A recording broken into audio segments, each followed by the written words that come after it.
So then, as one group goes off to awaken Khun, Bam spends some time rattling the dog cage, trying to find a certain someone or showing off what he's learned with his training with Evankhell. Hello everyone and welcome to the Enemies Earlier, and thank you for joining me as we start Season 3 of the Tower of God Webtoon series.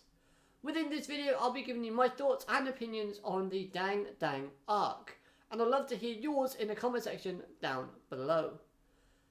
Overall, this arc I thought did a great job in showcasing how different characters such as Bam and Karaka have grown and matured within this time skip, as well as explaining how Khun got revived, while also building more lore and adding new features to the tower itself. The aspect that I loved the most within this arc was the level of maturity shown by Bam's character. Yes, he does stick with his ethical code of always wanting to keep his promises, no matter how ridiculous those promises may be. For example, he said he'll fight Slayer Yama if he does not agree to let Deng Deng and Lewis go free. This of course is a crazy, absurd idea, and no one would think Bam is in his right state of mind for saying this or declaring this, in fact. But this idea alone, this action, allows Bam to remain himself, staying true to what he feels is right, despite everything that has shaped him and moulded him while his journey on the tower. But with that being said, it's very clear that within this time training under Evankhell's guidance, he has certainly matured a lot. Gone are the days where Bam would try to help everyone with a sad reason. By this, I mean just look at those fighter dogs within the shelter. They look horrible. Their design is just disturbing to look at. But at the same time, they have to blindly follow orders, always. The old Bam would found a way to save those poor mutts. But instead, Season 3 Bam decides just to kill them off outright, giving us a bit more of a colder, more calculative vibe from this protagonist, which I'm all for. In fact, Bam only really shows willing to help others within this arc if something is gained out of doing so. With Deng, although promising him his freedom, which I do believe Bam will try to achieve personally, because Bam is just that type of character, but at the end of the day, Bam's end goal is to get Yama to join himself and Karaka in fighting Jihad's forces. These two lads that he's promised freedom with is just a bargaining chip for Bam at the end of the day. Although saying that, Bam is not quite so cold-blooded that he would turn a blind eye to anything happening to these two boys. That's why he has said that he will guarantee their freedom. He would fight a Slayer to ensure that they can go free.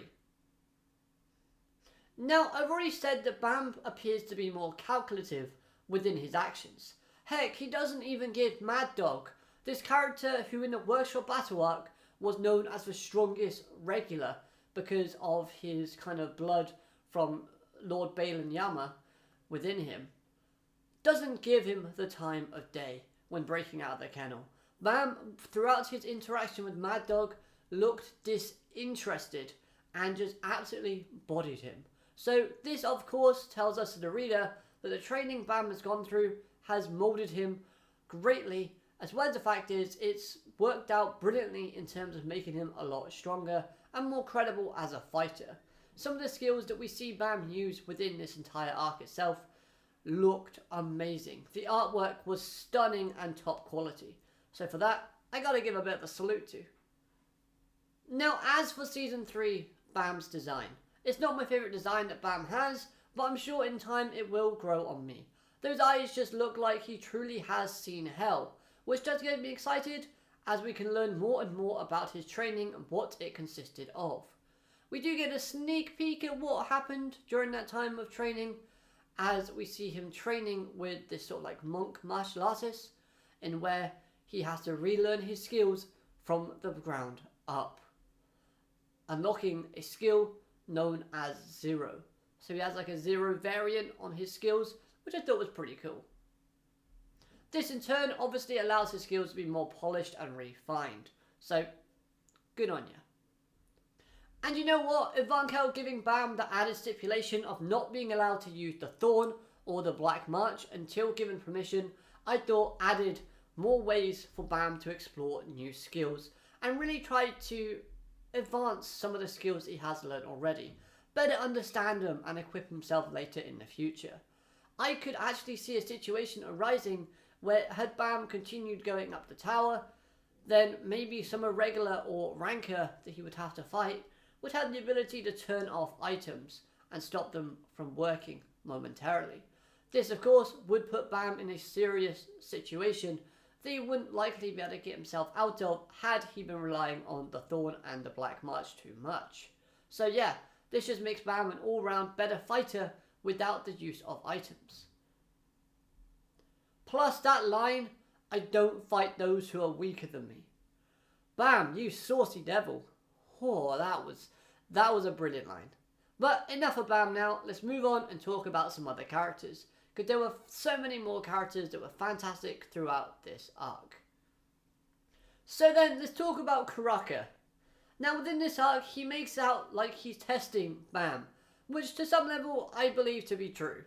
But at the same time, when he says that Bam is a perfect guy for the job, Karaka really wasn't wrong, as Bam is someone who can understand and connect with someone emotionally, allowing him to better understand and gain people's trust. If someone like Karaka would have tried to convince Dardang's friend to cooperate, then it would not have worked out in his favour, as I don't think Karaka has the ability to empathise with someone's emotions and feelings.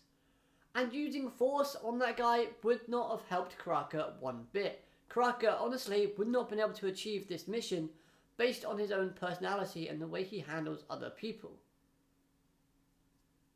So for that respect, I think Karaka, although he didn't have a big influence within this arc, I think he does show some good growth and some good development, both at the end of Season 2 and the beginning stages of Season 3. So I can't wait to see what the dynamic between Bam and Karaka will be moving forward as these two Slayers try to get another Slayer on board with their plan to save their former master.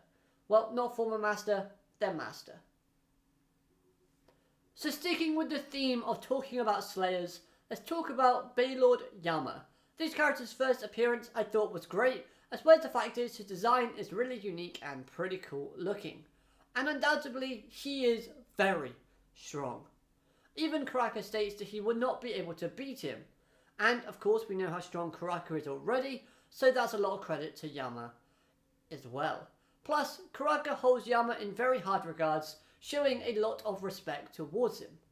Which, you could always state that Karaka is giving respect because he wants something from Yama and doesn't want to ruin a chance for a connection or help.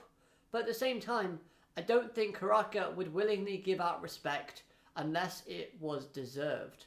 And you can gain respect from someone by showing and having a massive amount of strength and resolve.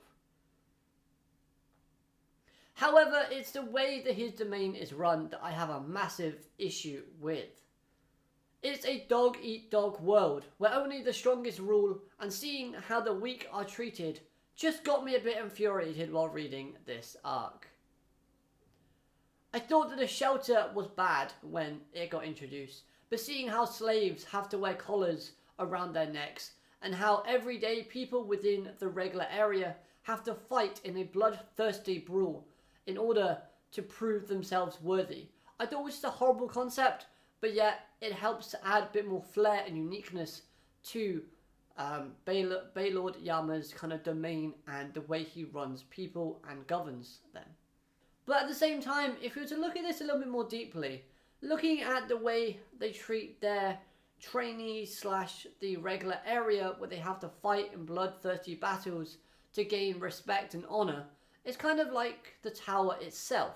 It's very symbolic in that way, in terms of how people climbing up the tower have to step over each other in order to progress and advance. They're just doing the same thing here in the kind of shelters, but they're doing it in a lot more controlled and more of a brutal way. I think the big difference though in that regards is within the tower, the weak can still find a use and a purpose. But in Yama's domain, the weak are seen as useless. This is something though that I do think will change as the arcs progress and as we continue bonding and growing with Yama's character. By the end of his interaction with our main cast, I do feel like Baylord Yama will change his point of view and the way he runs his people. Because if we look at the facts as well, Bam does have a way of guiding people and changing their views and outlook and their ideals. Just look at Karaka. When Karaka was first introduced into the series, none of us thought a team up between Karaka and Bam would be possible. At the moment, they're putting up this facade that Karaka and Bam are only working together because of their connection with Jin's son. But at the moment, I do feel like that even after that gets resolved, I feel like there's going to be a mutual respect and understanding between Karaka and Bam. Much like how I feel like Slayer Baylord Yama is going to gain a respect for Bam as well, because at the moment, they're more than opposites. Bam would never team up happily with someone who treats their people such as Lord Yama does. Nevertheless though, I'm excited to see what further involvement we'll see from this Slayer and where the future takes the K9 people. As we see talks of a K9 Tooth Festival, which no idea what that's about yet, so that should be interesting to learn about, because that will A, add lore to the tower and its people, and B, should be some great content nevertheless. Plus, we also see something called Beast Transformation being teased and glimpsed at, where hopefully I feel like we're going to see a lot of cool, unique designs moving forward. So that does honestly get me excited and intrigued to see moving. The new intern lady seems really fun, and I thought her design was great. Hopefully she sticks around a lot more because, yeah, she's a good source of comedic relief. So I'm all for that character returning. Now continuing with the theme of the weak being treated like slaves, have you ever heard of the story Pig and Magic Hammer? It's about a pig-looking creature called Devi that has its whole race killed and discriminated against by these creatures that were much more intelligent and more human-looking than himself. But thanks to the actions of a very stupid man, Devi obtained a magical flame-infused hammer that caused him to gain tremendous power, making him strong enough to exact revenge and punish those who wronged him and his race. This is a tragic story, but one with a happy ending, as thanks to the results of the characters involved, Khun Aguero Ages was able to awaken from his slumber. But I think the key underlining tone here within the story is the fact that Shibisu had some time to shine, reminding us all as readers that he is actually, yes, an idiot, but he can be useful when the time comes calling. I like Shibisu. I mean, obviously he's used for comedic relief, but this time he actually proves himself useful in more ways than one. And I really like the kind of quick thinking and the strategic planning from Shibisu's character here. I thought it was a good showcasing for him. But more on Khun's character now. Seeing him back was a great thing to behold. Plus, he's dealing with a few issues after his awakening. He feels guilty about sleeping during the last station arc, having Bam deal all of that stuff on his own, as well as struggling to control his body temperature. This of course is an after effect from being woken with the flame of the character that created that hammer that allowed him to wake up.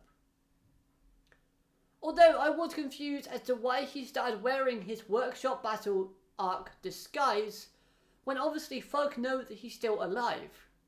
But it was still cool to see nevertheless, so hopefully we get an answer to that. But if not, it's a nice little kind of Easter egg, I suppose, dealing back to what feels like forever ago with the workshop battle. Because of course, we had Mad Dog, and now we got Khun's disguise. What more luxury things are we going to see that relates to the workshop battle? Khun also got a lot of development on the Hidden Floor arc, as we know, And it looks like he's getting more within these arcs coming up. Thanks to obviously the whole weird creature appearing when Khun's body overheated. So that's obviously got to be expanded upon. And you know what? Khun's a fan favourite character. So I am intrigued to see where this development leads his character to. And hopefully we get some more expansion on, you know, just the character in general. Because we all like Khun. He's great. Now then, two characters that I'm glad to see within this arc were Elaine, aka Kaiser, and Iwa Eon. Two characters I honestly was not expecting to see, especially Iwa after it's been so long since we've seen her character. Well, I think it was, yeah, it was like between the hidden floor, kind of in the middle of that. But at the same time, I feel like SIU loves making us as the audience go, oh no, something terrible's happened to her. What's happened now? And honestly, my poor heart can't take it. I just want this character, I just want to see her thrive and reach her true potential. Because I really do like Iwa Eon, because she's a great character, you know? And I just want her to do something great. You know, develop. Not become a damsel in distress that ends up being a hostage. That means that some creepy weirdo with a snake that looks like budget awoken has to travel with Bam. Kaiser, on the other hand, was amazing. Seeing her attitude and how it's changed. Her actions are now a bit more rash. And dare I say, she does act a little bit lazy. But at the same time, this gives her character a boost of freshness. Plus, her design in this arc looks stunning. Not gonna lie there, really did like that. It's wild like the wolf that she wields, but also beautiful that rivals even a princess of Jihad.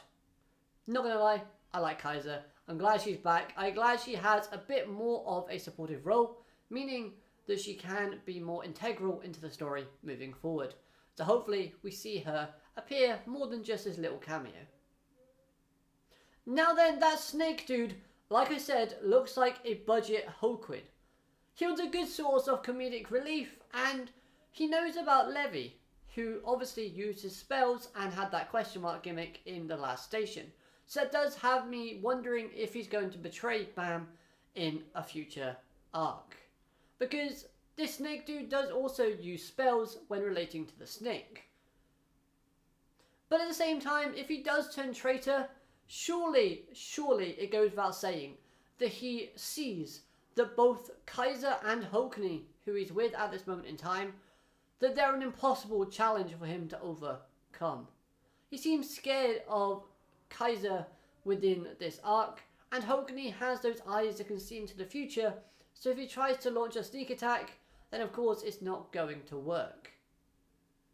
And two more characters that I do need to talk about and add on at the end here would be Traveller, who I wasn't sure at the end of the last station arc whether or not he was with Rachel and Yuha when they boarded Gustang's ship. It turns out he wasn't. Instead, he's now being tortured by Endorsi, which has a whip and pegs. Not gonna lie, I'm pretty sure there were loads of people out there reading that particular panel wishing they could be Traveller in that situation. But yeah, I mean, I don't really know what they're going to do with his character. Surely he is going to play an integral part into the story at some point and do something big, because he's been someone who's been going under the radar as of late. He's not really done anything substantial, but with that kind of close up with his eyes, it looks like something is being plotted. He does know something, and it could be big in the future. And the second character that I do need to address is Evan. This guy obviously was, you know, being a little bit annoyed that people underestimated him within the last station events. But at the same time, it's clear that over the times that he spent away from Yuri and trying to get Khun back alive, things have been quite rough for this character. I mean, not only has he had to team up and partner with Shibisu numerous times, but he just seems a bit more kind of deadly. He seems a bit more, you know, attack first, ask questions later type of approach. So yes, this time skip, whatever happened between himself and the group, I think did change him a little bit and make him a bit more serious. which I'm not against. I quite like the fact that he actually did something, of use within this arc. So he's another character to look out for in the future. Because I can believe once we meet Yuri again, I don't think she'll be the same. I think possibly she might be broken by some kind of torture method or some form of punishment. And of course, Evan is getting more serious and more dangerous and more desperate in some sort of ways and circumstances / aspects. So who knows? Who knows? We're going to have to keep an eye on those two. Now that was just speculation on my part from Yuri's perspective. I don't actually know what's happening with her. No one does at this moment, I don't think. But I'm all ears. Anyway, let's go back. Now, was I the only one who laughed at this image of Wangnam and Misang meeting up with glasses finally after so long? The reason as to why I laughed was because A, they've got no faces, which I guess is a way of, hiding the fact that they want to conceal their sad feelings and depressed looks about Arkraptor and Prince's deaths, and not kind of revealing that they're going to tell glasses that they've died while on the Hell Train. But it's the size difference between Misang and Wangnam that really has me laughing in this panel, because Misang just looks so tiny when compared to Wangnam, and it's just, I don't know, the size proportion is just way out for me, and it was just one of those weird, crazy things that just tickled me the wrong way, I suppose. It was great. I liked it. I guess it is the fact that Wangnam is quite far in front of Misang, so where she's behind him, dragging her feet, it seems like she's smaller, but I don't know. I thought it was great. I don't know what you think, but let me know. Why not? Anyways, I've rambled on long enough, I think, and it's time for some closing thoughts. Overall, I thought this was a great way to start off a new season for the series, as it explains and expands things while building up hype and interest for future arcs to come, making me as a reader want to continue and learn more as we go up the tower. The art quality was top quality and delivered perfectly with each and every panel, and each and every panel offered something either comedic, fun, intriguing, and exciting. Hopefully you enjoyed this review. If you have, hit that like button and subscribe if you're new for more Tower of God content from myself moving forward. And of course, I want to know your opinions on this arc and where you think it'll be heading in the future. If there's anything that I've missed, anything that you don't agree with, then of course feel free to debate me in the comments down below. But please be respectful, like always. Apart from that though, I hope you have an amazing day. Alligator matane. Goodbye.